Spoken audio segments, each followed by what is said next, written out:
6:33 p.m. Wednesday, March 20th, 2024. Raytheon satellite contract with Space Development Agency being re-evaluated from spacenews.com.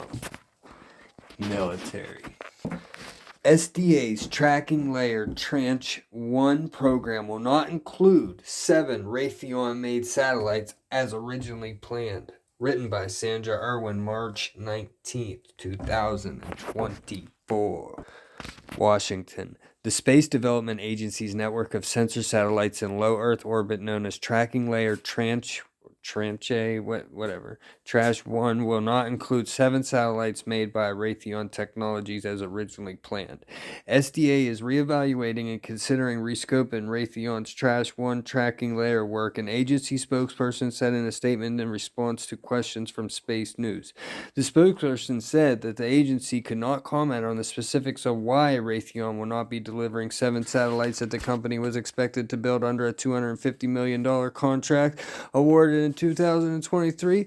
The tracking layer Trash 1 is the first deployment of a multi-phase plan to develop a global missile warning and tracking system. SDA in July 2022 ordered 14 satellites for Northrop Grumman and 14 from L3 Harris Technologies.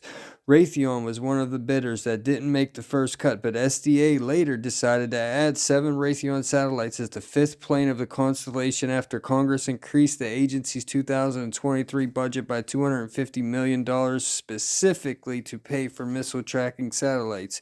The $250 million contract also includes ground operations and support services. Speaking March 18th at the Satellite 2024 conference, SDA Director Derek Tournier said the agency by late 2025 expects to have 28 wide field of view missile tracking satellites in operation on orbit, and he did not mention the other 7.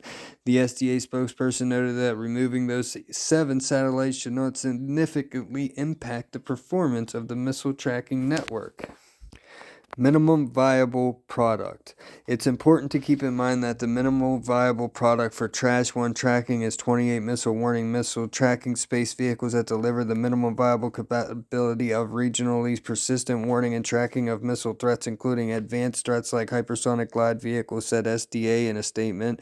Further, the tracking layer will be augmented with other missile tracking satellites in low Earth orbit made by the Missile Defense Agency and other spacecraft in medium Earth orbit being developed by the Space Systems Command, the agency said.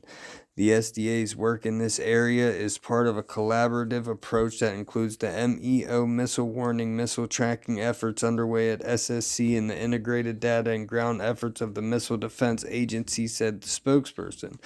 We will deliver our minimum viable capability, and we are not going it alone. It is part of a larger, more robust multi-orbit missile defense network designed to address current and future threats. It remains unclear what the new scope of Raytheon's contract will be.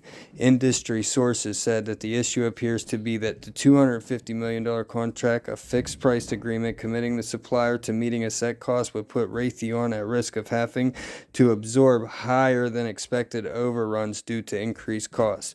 Raytheon's parent company RTX said in a statement that it remains committed to supporting SDA on a current and future programs to deliver key capabilities to support the war fighter. The company did not specifically address the reasons on why the Trash 1 contract is being reevaluated. Tournier has said procurement of SDA satellite trashes are suitable for fixed-price contracts because the agency buys mature technologies from the commercial market that do not require risky development work. The agency has separate programs for experimental satellites. Raytheon's satellite contract with Space Development Agency being reevaluated March 19th, 2024, spacenews.com.